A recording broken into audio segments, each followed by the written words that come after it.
ఈరోజు సమాజంలో కొంతమంది యొక్క మాట తీరు ఎలా ఉందంటే, పడుతున్నారు కదా అని ఇంకేదో ఒక మాట అంటారు.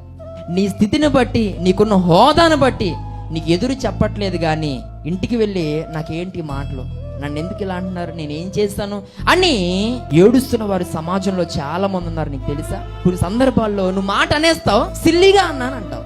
పిల్లల ఏదో ఒక వంక పెట్టేస్తావు, సీరియస్గా తీసుకుంటారని నేను అనుకోలేదని అంటావు. అదే మాట నేను తిరిగేసంటే నువ్వు అంత సిల్లీగా తీసుకుంటావా?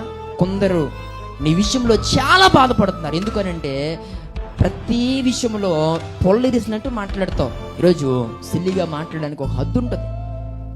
నువ్వు ఇది 4 గోళ్ల మధ్య లేక ఇది వీధ సంత ఏంటనేది నువ్వు చూసుకోవాలి. ఎప్పుడు కూడా ఇతరుల్ని వెక్కిరించడం, ఎగతాళి చేసి మాట్లాడడం, మైనస్లనే ఎత్తి మాట్లాడడం, ఇది నీకున్న జబ్బు అయితే కనుక రాబోతున్న దినాల్లో లెంపకాయలు తింటావు.